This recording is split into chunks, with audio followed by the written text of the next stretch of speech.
हमारी सब देव सत्ता, हमारे पुण्यों के प्रताप भी मूर्तिमंत होकर, और जन्मों जन्मों की हमारी वो चाह कि भगवान के चरणों का आश्रय मिले, परम आश्रय मिले, हम शरणागत हों, हमारी चित्त चेतना तन्मय हो, हमारे अंतर के पट खुलें, हमारा हृदय धन्य हो। और वो जो भीतर से ही निमंत्रण दे रहा है, उस निमंत्रण को हम अपने मन के शोर शराबे को छोड़कर सुन सकें, श्रवण कर सकें, हम असीम को पाकर असीम हो सकें। आज तक जो खिड़कियां, दरवाजे, गवाक्षों के पर्दे डाल के हमने बंद कर रखे थे, हम उन वातायनों को खोल सकें।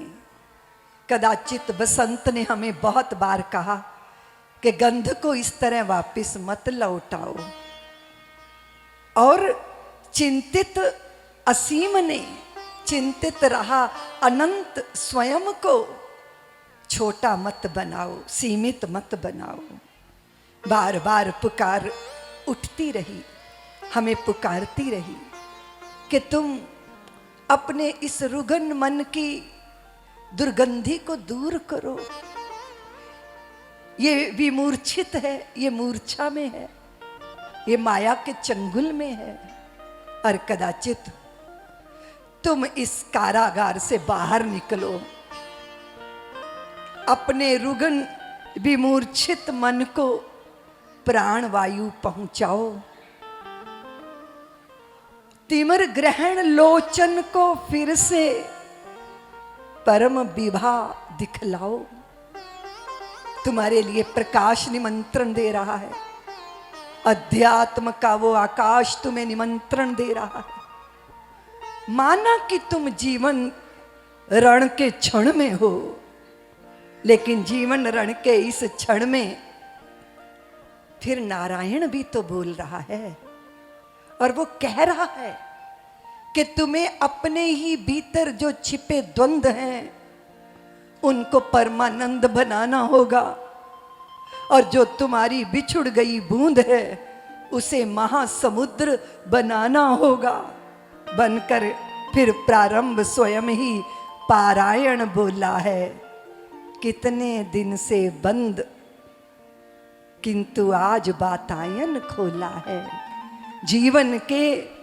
जीवन रण के इस क्षण में स्वयं नारायण बोला है, छिपा हुआ जो द्वंद उसे ही परमानंद बनाओ, बिछुड़ गई जो बूंद उसे ही महासमुद्र बनाओ। ये निमंत्रण तो लगातार है हमें, किंतु मन का शोर बड़ा प्रबल है, मन की रुगनताएं बड़ी गहरी हैं, मन की मूर्छा तो जन्मों जन्मों की है। उस मूर्छा को तोड़ सके, कदाचित हम अपने ही पैरों में पड़ी हुई बेड़ियों के ऊपर स्वयं आघात कर सके, इन बेड़ियों के छेता बन जाएं, पाश छेता। हम स्वयं तोड़ डालें ये बेड़ियां, ये सांकलें, ये श्रृंखलाएं। कदाचित ये किसी दूसरे के द्वारा बांधी नहीं गई हैं, इन हथकड़ियों पे तो हमारे स्वयं के हस्ताक्षर हैं, और इन हथकड़ियों को भी अगर हम तोड़ पाएंगे तो स्वयं ही तोड़ पाएंगे।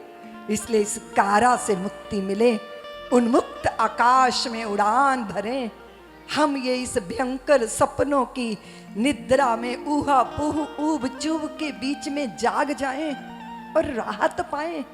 इसके लिए निमंत्रण है, निमंत्रण है हमें बिंदु से सिंधु हो जाने के लिए, अहम से वयम हो जाने के लिए, व्यष्टि से समष्टि हो जाने के लिए, एक से एकात्म हो जाने के लिए हमें निमंत्रण है। हमारे ध्यान ध्याता ध्येय तीनों का लय हो जाए और वो एक प्रकट होकर हमारे ही साथ महारास रचाए। ये निमंत्रण हमें है कि हमने उसे पुकारा, ये रस है पर वो हमें पुकार रहे हैं, इसलिए ये रास है, ये महारास है। इसका निमंत्रण हमें मिला और तभी संकल्प प्रेम जी के चित्त में आया और श्रीमद् भागवत महापुराण का ये इतना अद्भुत अनुष्ठान यहाँ संपन्न हो गया। कदाचित हम समझ नहीं पाते, देव सत्ता हमें संचालित करती है। करता केवल परमेश्वर है, ना मैं कुछ हूं ना तुम कुछ हो। उसने जिससे जो चाहा है उससे वैसा काम लिया है। वो देव सत्ता स्वयं जब सक्रिय हो जाती हैं, हमारे पुण्यों का परिपाक जब हो जाता है, जन्मों जन्मों की साधना जब सिद्धि के द्वार पर पहुंच जाती है, तो पता चला दरवाजा हम खटखटाने ही जा रहे थे और हमारे आराध्य ने द्वार स्वयं खोल दिया है और कहा है आओ, मैं तो तेरी ही प्रतीक्षा कर रहा था। वो जन्मों जन्मों की प्रतीक्षा है, वो जाने कितने कितने युगों की प्रतीक्षा है। प्रभु श्री राम जब जीत कर आ गए थे उस दुर्दांत दस्यु को, जिसके पास भारी बल था, बाहों का ही, भुजाओं का ही बल नहीं होता, बुद्धि भी कुपथ पे चल जाती है। तो बड़ी बुद्धि, एक सिर की बुद्धि नहीं, 10-10 सिरों की बुद्धि है। अपने युग का लोक नायक है। आर्य धरती को नष्ट भ्रष्ट करके, यहाँ की संस्कृति को नष्ट करके, जो संस्कृति गंगा गोविंद गाय से जुड़ी हुई है, उसे मैथुन मदिरा मांस से जोड़ने का कुत्सित प्रयत्न, ऋषि पुत्रों को स्खलित करके, पददलित करके, पथभ्रष्ट करके, उनके ऋषित्व को सोख लेने का प्रयत्न,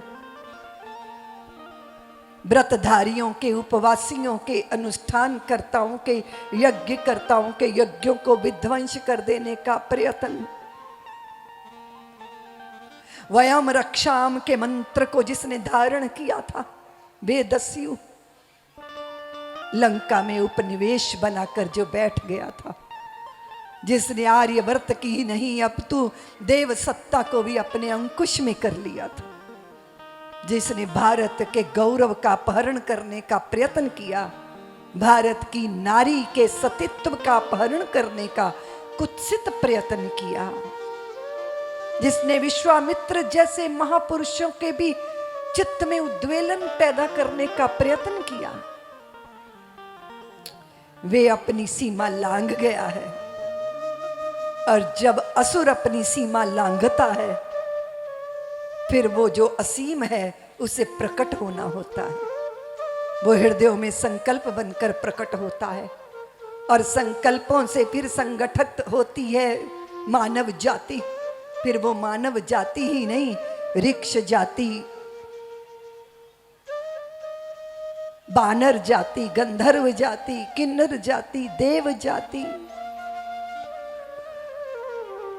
भगवान स्वयं मनुष्य बनकर आए, श्री राम नाम से, दाशरथी नाम से विख्यात हुए। संपूर्ण धराधाम की शक्तियों को उन्होंने समाहित कर लिया। साधन नहीं थे, साधनहीन थे।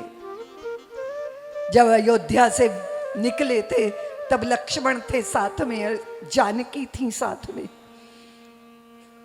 राम और लक्ष्मण तो चुनौतियों को स्वीकार करेंगे, जानकी व्यवस्था करेगी। लेकिन जब 14 वर्ष बाद लौटे तो असीम साम्राज्य था उनका। वो प्रेम का साम्राज्य था, वो तप का साम्राज्य था। और उनके उस मर्यादित और संकल्पबद्ध जीवन को देख के न जाने कितने कितने ऋषि मुनियों ने अपना चित्त उनके चरणों में अर्पित और समर्पित कर दिया था। सोने की लंका पिघलने लगी उनके तपस तेज के सामने। वो स्वर्णमयी थी, वो आकर्षित करती थी सारे संसार को। प्रभु श्री राम ने उस स्वर्णमयी लंका की तरफ आंख उठा के भी नहीं देखा।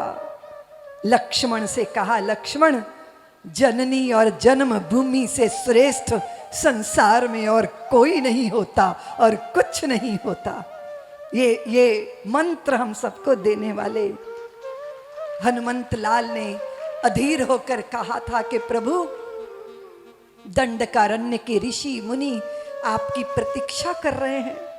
उनको लगता है कि श्री राम ने महासमर जीत लिया है, आप समर विजयी हो गए हैं। सारे भूमंडल को ही नहीं, देवों को प्रताप देने वाला, देवों को ताप देने वाला, अपने अंकुश में बांध लेने वाला, जिसने जल को, वायु को, वरुण को, इंद्र को, सबको अपने अंकुश में ले रखा था, जिसने प्रकृति के तत्वों तक को अपने कंट्रोल में कर लिया था, आपने उसको जीत लिया। किंतु वे सब आपके चरणों में बैठना चाहते हैं। वे दंडकारण्य के ऋषि महर्षि आपकी अर्चना, आपकी वंदना करना चाहते हैं। प्रभु श्री राम ने कहा, हनुमंत लाल आप जानते हैं मुझे लौटना होगा। विरही भरत के विरह की अग्नि बहुत प्रबल है हनुमान, और उन्होंने मुझसे कहा था कि 14 वर्ष में एक भी दिन अधिक हो जाएगा तो मुझे किसी अग्नि का उपयोग, किसी अग्नि का उपाय नहीं करना पड़ेगा। आपके प्रति मेरे चित्त में लगी हुई विरह की आग ही मुझे जलाकर भस्म कर देगी। मैं विरही भरत के विरह को दूर करना चाहता हूं हनुमान। मैं दंडकारण्य के ऋषियों का आतिथ्य नहीं स्वीकार कर सकता। हनुमंत लाल ने कहा, प्रभु अगर आप वहां नहीं जाएंगे तो एक भरत नहीं, न जाने हजारों भरत जैसी विरह लिए और ऋषि मुनियों के शरीर को वो कैसे धारण कर सकेंगे। भगवान ने कहा, हनुमंत लाल जानकी संग में है, बानरों की सेना संग में है, इतनी सारी भीड़ लेकर उन ऋषि महर्षियों के पास अगर जाऊंगा भी तो सिर्फ अभिवादन होगा, राम रामी तो होगी और तो कुछ नहीं होगा। उन्होंने मेरी प्रतीक्षा की है, वो थोड़ी प्रतीक्षा और कर ले वो प्रतीक्षा, मैं प्रतीक्षा कर ले हनुमंत लाल, एक युग की प्रतीक्षा कर ले, एक युग उन्हें प्रतीक्षा करनी होगी।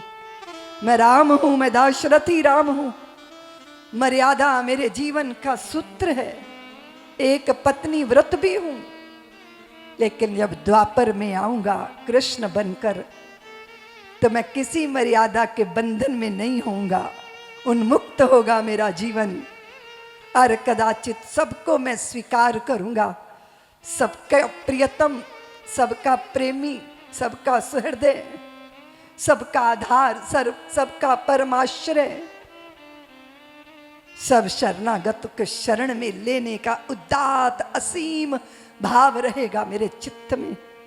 दंडकारण्य के ऋषि सब गोपांगनाएं बनकर द्वापर युग में जब प्रकट होंगे, उनके साथ मैं महारास लीला करूंगा और उन सब को धन्य बनाऊंगा, उन सबको कृतार्थ करूंगा।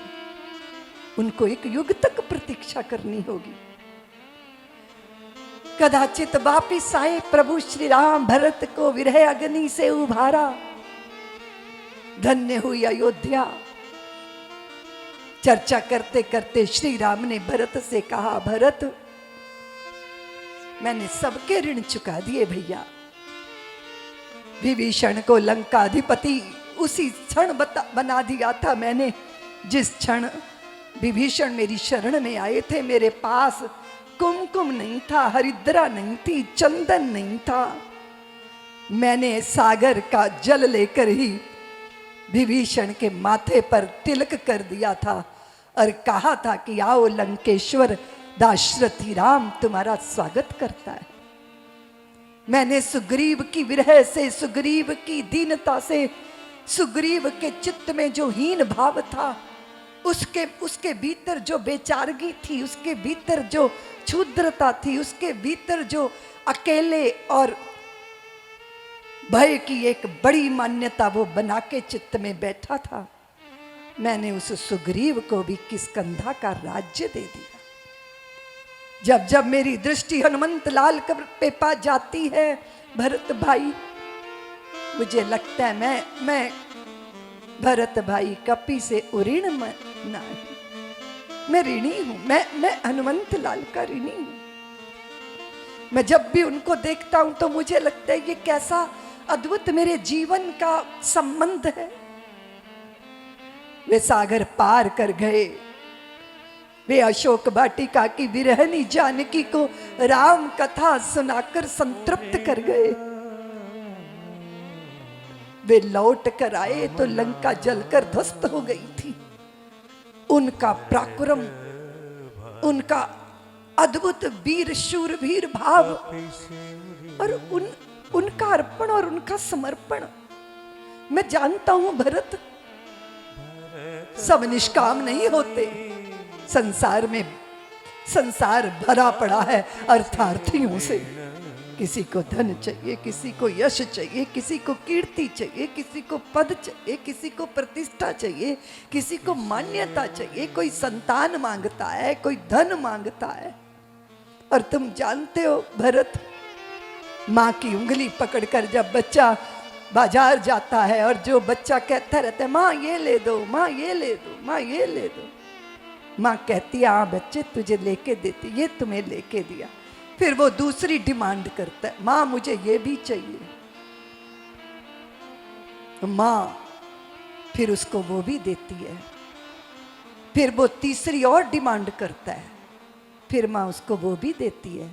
किंतु जब वो चौथी बार कुछ मांगता है तो माँ कहती है सुधर जा, दोबारा मार्केट कभी लाऊंगी नहीं, दोबारा तुझे बाजार कभी लाऊंगी नहीं। लेकिन जो संतान चुपचाप साथ चलती है, सारा दिन माँ के साथ घूमती है, वो बच्चा जो कुछ भी मांगता नहीं, जो कुछ भी बोलता नहीं, जो कुछ भी कहता नहीं, माँ को उसी का बार बार ख्याल आता है। ये क्यों नहीं मांगता, ये क्यों नहीं कहता, इसको भी तो कुछ चाहिए होगा। वो चुपचाप माँ के चरणों का अनुगमन करता है, कभी कुछ माँ से चाहता ही नहीं। फिर माँ उसके बारे में विचार करने लगती है। भरत भाई, मेरा चित्त भी ऐसी ही माँ जैसा है। मेरे पुत्र हनुमान ने मुझसे कभी कुछ नहीं चाहा, कभी कुछ नहीं मांगा, लेकिन लगता है कुछ तो दूं, मैं कुछ तो दूं। तुम बताओ मैं हनुमान के लिए क्या दूं?